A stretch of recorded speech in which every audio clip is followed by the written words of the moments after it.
Hello everyone and welcome to the Power 365 show. Today we chat with Manuela Pichler, Business System Manager at Virgin Atlantic, and delve into PowerApps governance, best practice examples, and maintaining momentum for the future. For full show notes, please go to nz365guide.com/103. Now let's get on with the show. Manuela, welcome to the Power 365 show. Thank you for having me. Well, it's good to have you on the show. Just for our listeners, just so you know, you might notice about partway through there's a bit of a rejig, and that is because we've recorded this in two parts because we lost the start of one recording. But that aside, Manuela, can you tell me where you come from in the world? I'm originally from Vienna, in Austria. I moved to the UK about 7.5 years ago now. So yeah. And so to me, your accent sounds a bit French. Is that standard for those in Vienna? I hear that a lot, yeah. I think so obviously my native language is German, but we speak German with quite a heavy accent. I almost compare it to Scottish. Like their native language is English, but they speak with a heavy accent, and Austrian is very similar in that respect to German. And I guess that gives people a French accent, so it's usually what I get. Usually people think that I'm French because of my accent, yeah. Okay. So what's the best thing to do in Austria? I think most people would say skiing, but I actually don't ski, so I can't comment on that. But I've heard the mountains are great. So, when I think of Austria, I think of apple strudel, I think of schnitzel, and I think of Hundewasser. Yes. Would that be right? Yes, that would be right, yeah. And hiking, lakes, beautiful lakes. And hiking and lakes, yeah. And in Vienna, I guess you've got a lot of classical music, and the best Christmas markets in the world. Also, Yes. I am biased. Yes. I've been there for Christmas markets, and they are amazing. So when you're not working, what do you get up to? I volunteer at a dog shelter on weekends. So I help kind of exercise and take care of rescue dogs to get them ready for their forever homes. The shelter I volunteer at, they take in dogs from kill shelters or death row council pounds. So it's usually dogs in quite poor conditions that might not get adopted straight away. So we kind of help socialize them. Make sure they're able to get on with other dogs and accept people in their life again. And then they're hopefully off to a family soon. Wow. So is London now your home? Are you married? Do you have family here? What's the story? Yeah, I'm married now. Married an Englishman. So we live in Horsham now. I think when I moved to the UK, I wanted to live in London just to experience kind of the lifestyle there. Last year we bought a house in Horsham, which is like in the countryside, so it's really nice, really good connection to London still, obviously, with the direct train, but much closer to the countryside, so we can go for walks on the weekend and have a bit of a quieter time there.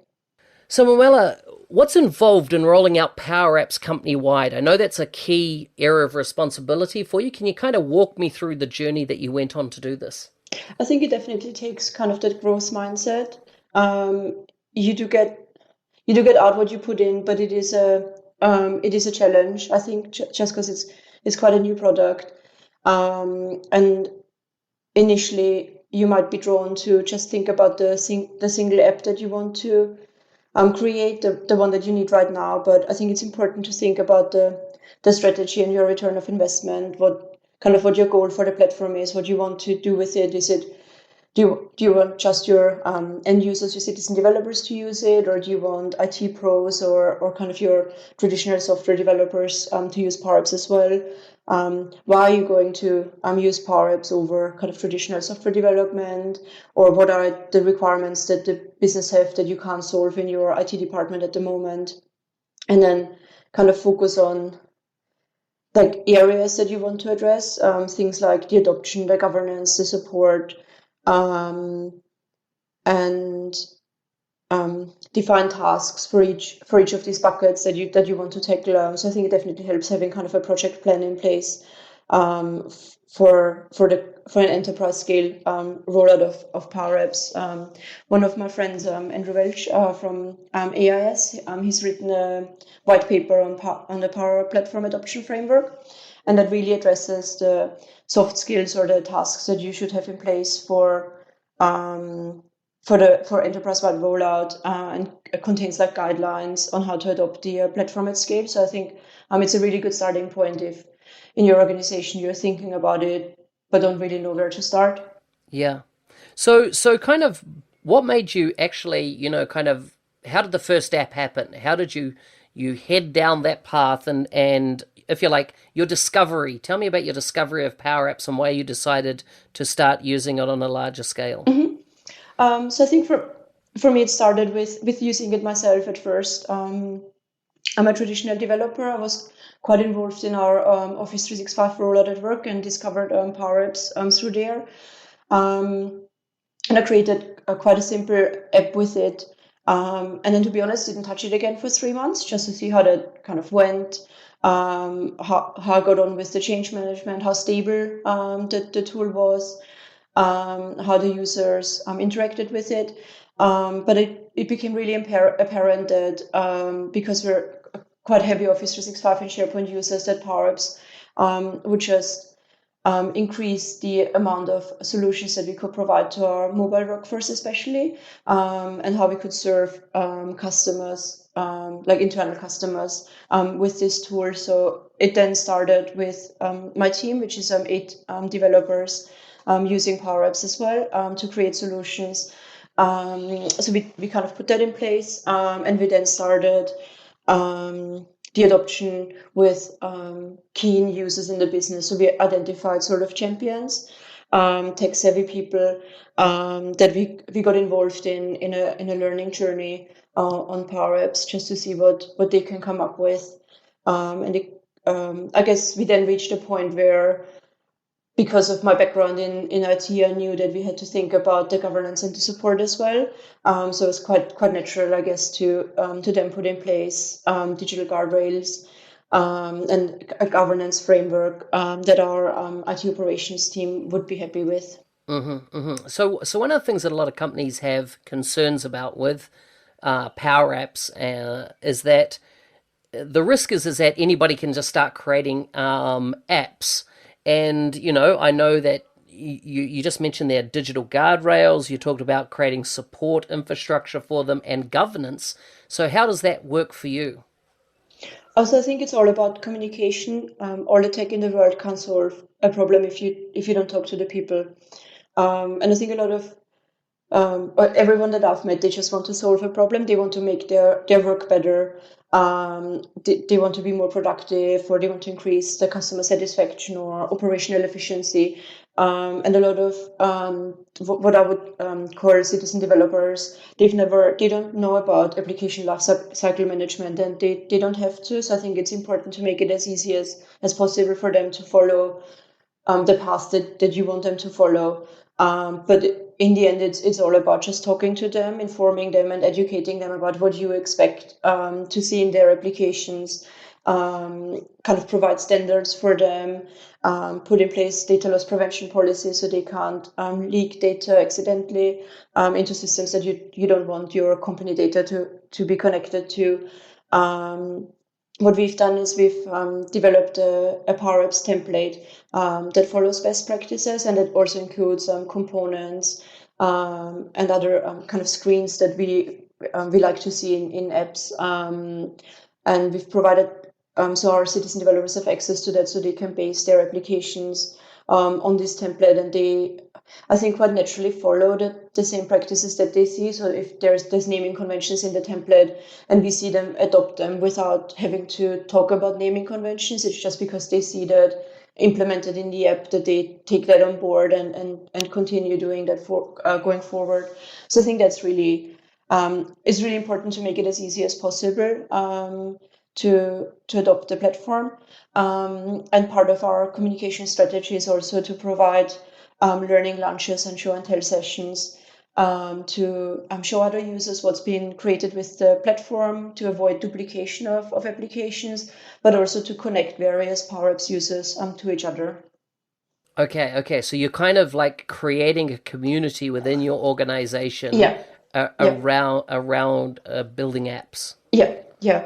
Okay, that's awesome. So you've covered there, communication is critical, and then and providing a lot of training. So I take it nobody can just start building an app without at some point already touched somebody in your team or come to, made a connection to actually head down that path. Would that be right?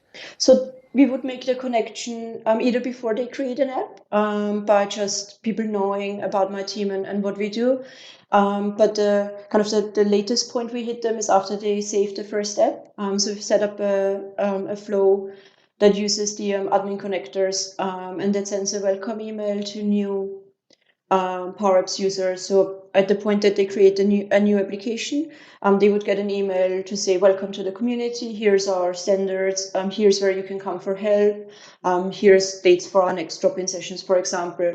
And at that point, they would immediately have that connection. So I would know about them, but they would also know whom to reach out to, and they would then get the kind of a regular newsletter that goes out to our internal community, where again we highlight some of the achievements that we've made with the platform, but it also summarizes some of the latest release notes. So it's a more digestible format for people that aren't kind of constantly checking the blog, for example. Yeah. So there's no chance of people creating rogue apps because you're using that flow with the admin connector. You get notified the minute somebody creates one. You kind of then bring them into the fold and start their education journey. So encourage their ongoing development. Yeah, I think both things are important. I think the initial onboarding is really important, but I think it's also really important to provide continuous learning opportunities to citizen developers, and that can be in kind of various formats. So we send out the newsletter, so they know about new releases in the app, so they don't have to kind of find that information themselves. It comes to them. We provide kind of advanced learning launches where look at offline apps, for example, if that's relevant to you, and that just kind of continues their journey a little bit more. Excellent. So then tell us about how you've implemented ongoing governance within your organization, specifically around Power Amps. So I think it's about creating an environment in which your users can grow and thrive. So we put in place standards, but the purpose of them is so that the developers can build apps with confidence, knowing that the app is managed, secured, and supported, and they're confident using the tool almost. I think there's a there's a little bit of soft skill and a little bit of technical skill in there. So we make quite heavy use of the admin connectors that are available in Power Apps and Flow. So we've built admin dashboards in Power BI, and an admin Power App that highlights all the apps that are being created, who they're shared with, what connectors they use. So we kind of have a complete overview of what's going on in the environment. Um, but it's also about engaging, building the relationship with the end users, but also with departments like architecture, information security, IT operations, so you can understand what they perceive as risks with the platform, and so you can address that, or so you can put in place a support team, for example, if an app becomes more popular than the end user anticipated, and it now needs 24/7 support, which they can't provide. So they have the ability to hand their application over to a support team that can provide that level of support. And I kind of call that like the no cliffs. So they don't, it's not like they've created a power app and we go away with that concept and develop something completely different that does the exact same thing. We take on their power app and continue to support it and build on it. So it's not, we don't duplicate any effort there. I think it makes it easier for both IT and citizen developers because they can help themselves to maybe to a certain point, and then need that relationship with IT to create something that goes beyond what they originally imagined, for example. Yeah. I noticed one thing unique in the conversation so far here is that you seem to have a high degree of focus on people, where often there's a perception with IT folks is that they're more interested in technology than people, but you seem to have really engaged with the subject matter experts across your organizations and really brought them on a journey with you. So I think that's true, but I also think the people side was more difficult for me because I've got a huge technical background. So learning the admin connectors, building something on top of that, that came really easy for to me. It's the people engagement piece that was difficult. That's why I tend to talk more about it, because I think if you are based in IT, that might be a common struggle. But it's so important. I think the best applications happen when IT and citizen developers work together rather than against each other, and where everyone feels confident with what's created. I like it. I like it. So, can you step me through kind of what are the key programs that you have in place to bring the subject matter experts, the citizen developers on board? Because I know that you've got a range of programs in place. Can you kind of step me through what those programs are and, how you keep it exciting for people across the organization? So we run internal app in a day sessions. So that's kind of the more formal training content. We keep that to a group of 10 people, just because we think that's the best way of learning is in a small group where we can provide attention to every individual. Going forward, they can then make use of an app called Champify. It's available in the community gallery to download. Steve Jeffrey created it. And it's a power app that brings in video training content from YouTube, for example. So people can watch videos and they earn points, and there's kind of a leaderboard. So it's a bit of a gamification to it, and it means that people can learn at their own time, at their own pace. Um, we then organize hackathons to solve like a real business case. So we would ensure that the people that are involved in the hackathon get an app that they can walk away with, that's kind of functional. Even if it's not the finished product, it's at least something that works, that they can show their colleagues. And for that, we would usually get subject matter experts in the business in the room, and then maybe 2 or 3 people from my team, and we would address both the business case, but also make sure that they learn how to use the tools. So going forward, they can kind of continue to work on them. And then we've got show and tell sessions where we show off some of the applications that we build, and we really focus on the benefit that the application has brought. So did it save money? Did it save time? Did it increase employee engagement, for example? So yeah. So, Manuela, what part does hackathons play in educating and, if you like, empowering your team? I think they're probably my favorite part of that whole experience. We often get people come to us with use cases of, oh, could we build an app for that, or could we solve this? And we then sometimes organize a hackathon where we get either PowerApps, kind of pro users, champions, or people in my team in the room, and people from some of the subject matter experts, and then a facilitator who keeps everyone on track. And we try to solve that business case in a day and make sure that the subject matter experts walk away with a working application that they can show to their team and their management. I think it's very it's often easier to set aside a whole day to work on something rather than break it up into individual pieces, and then maybe in 2 weeks' time they would get a working application because every day you've only got half an hour to work on it. So we sit down, get in a room, and the energy is just amazing. Seeing people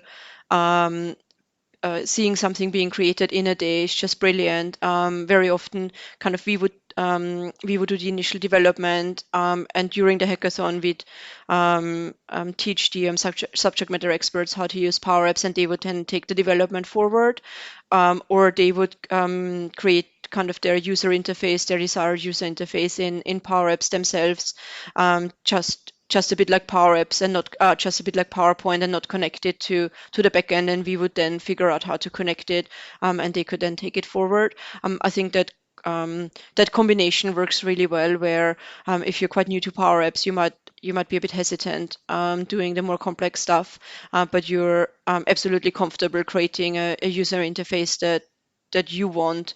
And for me, that's one of the real strengths of the platform, because I don't know what an engineer wants to see on their tablet. I don't know how they want the buttons laid out. I don't know what works for them. So that the ability for them to create that themselves, and I can then figure out the data in the background, is really powerful. We're all of a sudden we're working with the same tool set. We're working with the exact same tools across the board, and that's just really helpful. So just run me through a typical hackathon event that you would run. You've got an SME, you've got some pro devs. What are the other type of members that are typically in that session for the day? So it depends a little bit on the use case. Some of our use cases require data to be captured in an application, and then the output to be visualized. So we would then get a Power BI specialist in the room as well, and they would work on the dashboard at the same time as we're working on the app. So we'd kind of build the data model first, and then one person goes off, builds the app, the other one goes off and builds the visualization. Sometimes the requirements aren't very clear at the beginning, so we would get a business analyst in the room as well, just to help kind of formalize some of the requirements a little bit more.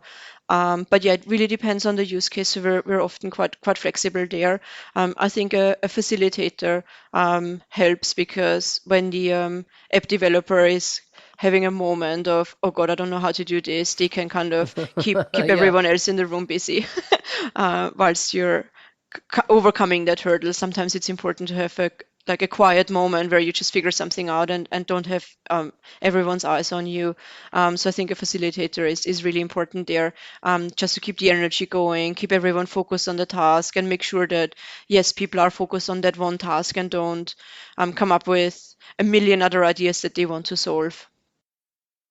Yeah, excellent, excellent. So, okay, I love this. I love this. So now that leads to another question, which I know are just a bit out of what we're discussing, but tell me, what does the format of that day look like? So, do you start with the SME presenting their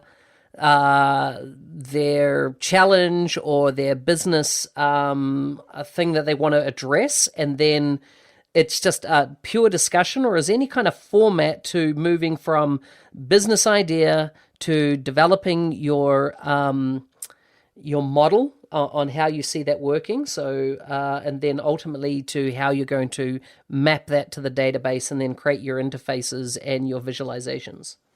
Yeah, so usually they would share kind of a very brief summary of their use case before, so that if they need any data sources, we can check if they already exist, and we can ensure that on the day we've got access to all of that. The common data sources that we need, and then yeah, on the day they would present kind of their use case or the issues that they currently have, their vision, where they want to be, and we sometimes we would then present some of the solutions that we've built in PowerApps, just to give them an idea of what that can look like. And that's mostly around kind of the user interface. It doesn't necessarily relate to their use case. It's more like, oh, look, here we've built another tablet app. This is what it can look like. Is this sort of what you had in mind? Would this work for you? And then we'd have a starting point for the UI already there. And yet then we would just flesh out the requirements further. We'd focus on the data input first, just to give the BI person something to work with, and then build it on there. Sometimes it's easier to focus on the harder part first, and then we build the navigation and the splash screen and everything around that afterwards. But if they have something that works at the end of the day, and I think it's important to be realistic as well. If they have 5 ideas and you know that you can only achieve 2 in that day, be very upfront and honest about that. But make sure that they walk away with a working version of those 2 ideas to take back. Very rarely the hackathon ends at the end of the day. It just that it's a prototype or a proof of concept of what they want, and we would then take that further over the coming weeks or months to build that out. But it's a really good way of getting started. Excellent, excellent. So, as apps have been built across the organization, what happens when there are blockers? Like people are wanting to achieve something with an app and it can't be done. And the thing that jumps to mind is, although Microsoft have provided over 200 different connectors, that can be used, what happens when you've got a data set in the organization or even from a third party that you don't have a pre-built connector for? What's your process around that? And then how do you make that available for everybody else to use once it's built? So I'm lucky because I manage a team of developers. And I think that's kind of part of the benefit of my team is that we do that engagement and adoption, but we're also devs. So if people come across some issues like that, we could build a custom API for them, turn that into a custom connector, and surface it like that. Or we would, what sometimes happened is we would take their application on, we would become the owners of the app, at least until we hand it over to support, and build that functionality into it. So that sometimes happens when kind of the use case is complex or the data source is complex. Yeah, excellent, excellent. So one other thing I wanted to cover then is from support. Now, you talked about that you have a support procedure to make the app, if you like, expose the app to the support team, so help desk, etc., can support an app. Can you unpack just what is your process, and is it a form that they fill out? Of you need to know this, the tips, that type of thing. What is it? How does it work for you? So for traditional software development, we've got a very well-defined procedure on how to hand applications over to the support team.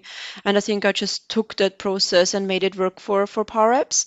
So if you do traditional app development, you have to fill out a support procedure manual, and that covers a little bit about the architecture, the data sources it connects to, known issues, troubleshooting, a user manual, and really importantly, the business impact of an outage. What happens if that app isn't available? And so I turned that into a form that the app creator can access as part of the app creator portal. And it's exactly the same information that a traditional app developer would have to fill out, a little bit stripped down, because some things just don't apply to Power Apps. So they would fill that out and upload any documentation that they've created, and that would be made available to the support team. And they would then carry that forward into support. So they would export the app from one environment, import it into the managed environment, make sure that the app in the old environment isn't shared with anyone anymore, and they would kind of formalize maybe the permissions a bit. So if the app is currently shared with individual users, we would set up an Active Directory group that's linked to job roles or job profile, for example, to ensure the leavers, movers, new starters process is taken care of without manual intervention. Mm-hmm. Wow, that's brilliant. So that moves us into the area of admin tools that you use to facilitate governance. So tell me, what do you use, if you like, provided by Microsoft from an admin tool set, and then what have you developed yourself to enable this to be a smooth experience for you? Yeah, so I think at the moment there's a lot of development that I've done myself because it's not part of the PowerApps admin center. But I have hopes that that's going to change soon. So we've built a custom admin dashboard using the admin connectors, and that provides us with an overview of what applications we have, what they connect to, who they're shared with, and we can kind of trigger workflows from there to investigate that further, or to reach out to the app creator, and to see if they filled out the support procedure manual, etc.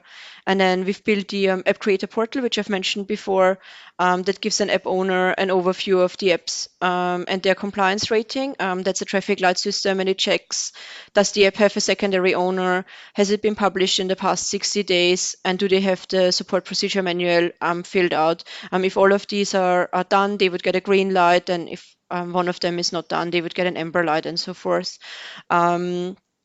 And we're also using the admin connectors in Flow. So we get weekly reports of what apps and flows have been created, and then apps that are shared with the entire organization or apps that use specific connectors are highlighted to our information security team, and they can do spot checks or reach out to the creators. So it's possible that if someone shares an app with the organization for the fifth time, we would reach out to them and ask them, is it really necessary? Does everyone in the organization need access to that? And then we've also set up the welcome email so that new app creators get welcomed to the community, and they get links to our standards, our theme that we've created, so they can base their applications on that. So a lot of that is quite reactive. It's after they've created something, we reach out to them. And then we've got a SharePoint team site that contains documents like white papers that are provided by Microsoft, or links to blogs and coding standards. And then I send out a monthly newsletter with up to our app creators and IT internally, with what's new in the platform, what's been released in the last month, what's going to change, and usually a success story that we've had in the last month as well. And I didn't think that a newsletter would matter that much to people, but it actually does. A lot of people love Power Apps, but it's not their job to keep up to date with all the changes that are going on. So to have that presented to them really helped with kind of their engagement.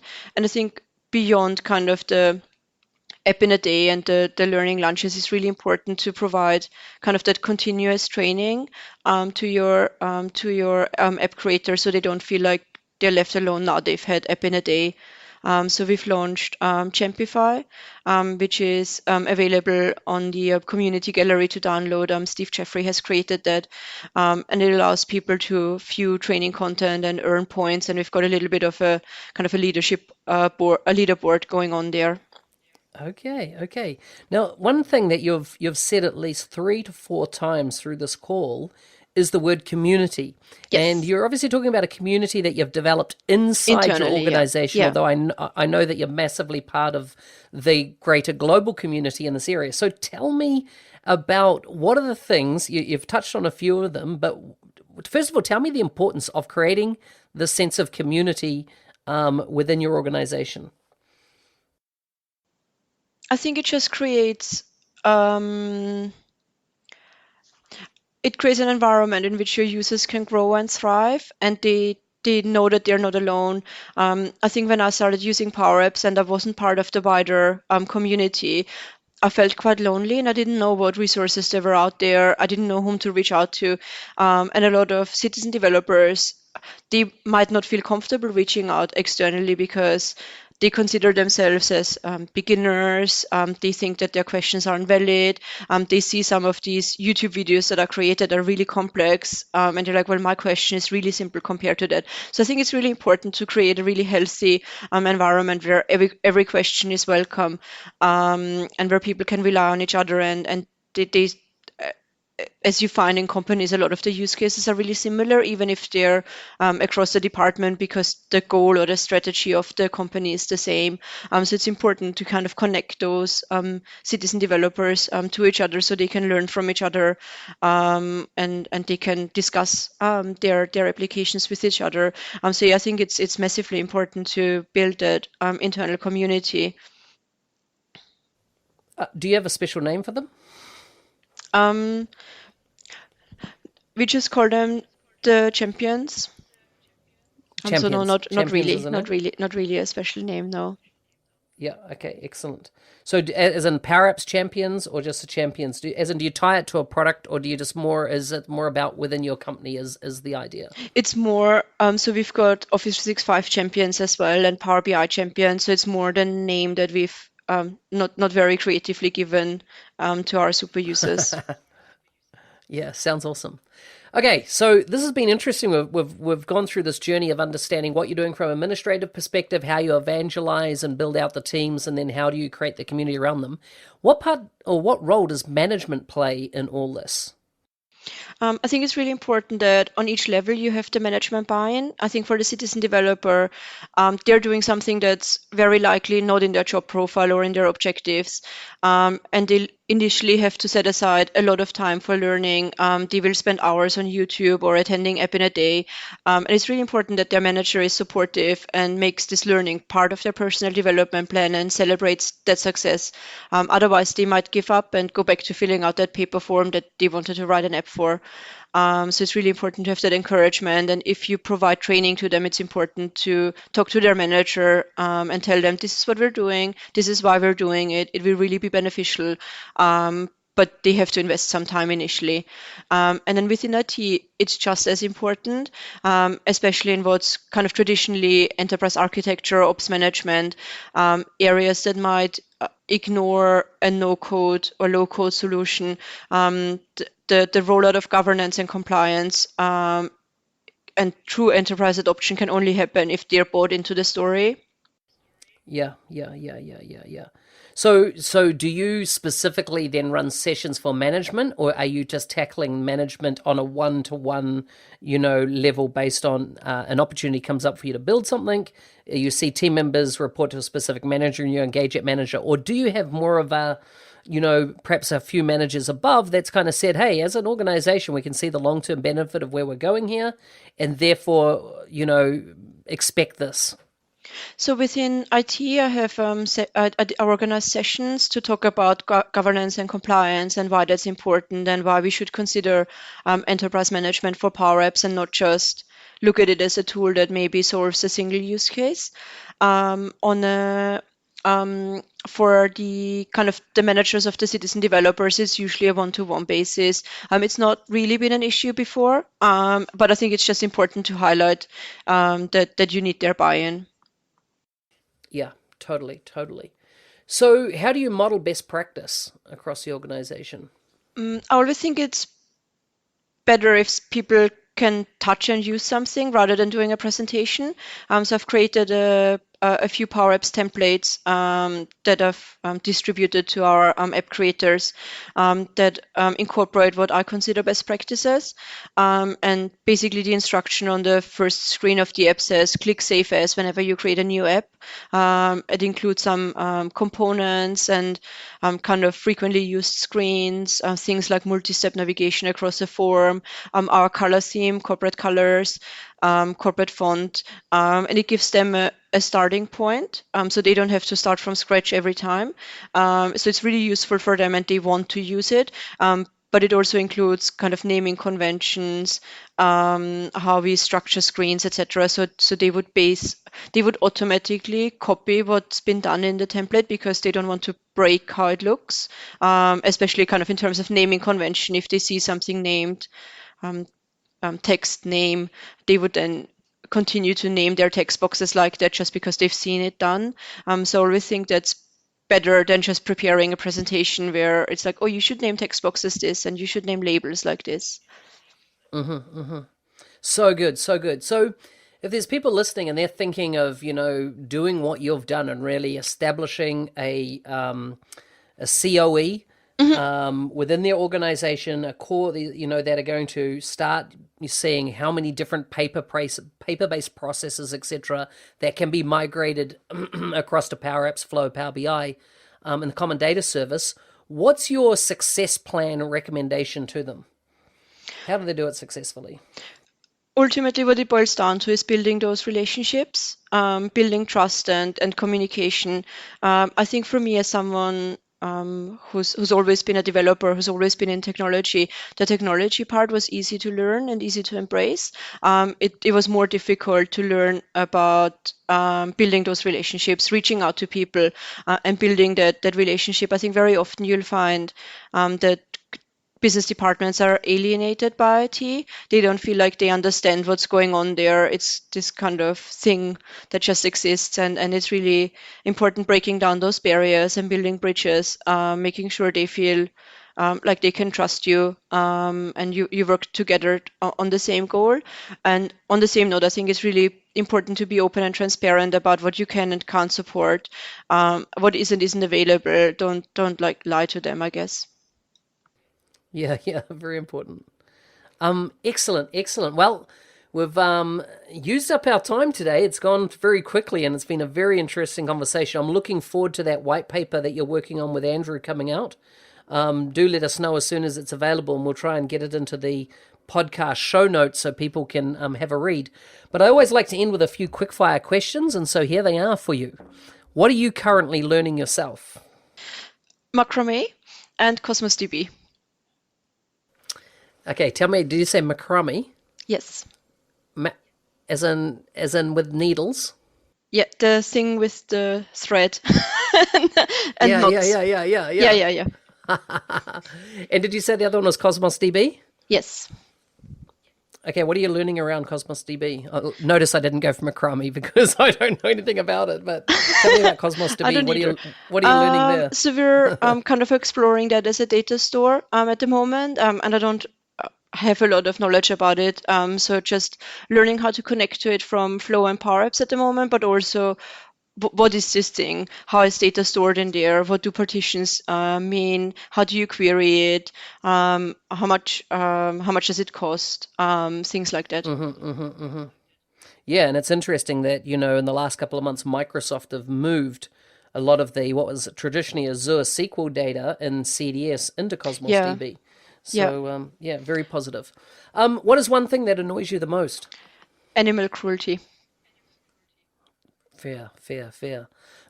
What is your favorite word and why? Heimat. It's a German word for, I guess it translates to homeland, but it's more that feeling of belonging somewhere. Oh, very nice, very nice. Do you feel that in London? I live in Horsham at the moment, and I feel it there. I think a lot has changed over the past 3 years, but yeah. Cool. Who do you recommend as a guest on the show for future? Andrew Welch. He's currently writing the Power Platform Adoption Framework white paper, and I think he'd be a really interesting guest to have on the show. Fantastic. Yes, I think it's a great idea. Manuela, it's been great to have you on the show. Before you go, if people want to follow you online, where can they find you? On Twitter, Manuela Pichler with an underscore at the end. Hey, thanks for listening. Have you rolled out PowerApps within your company? And do you have a story to share? Get in touch with me on any social media platform at NZ365Guy. Full show notes can be found at nz365guy.com/103. See you next week.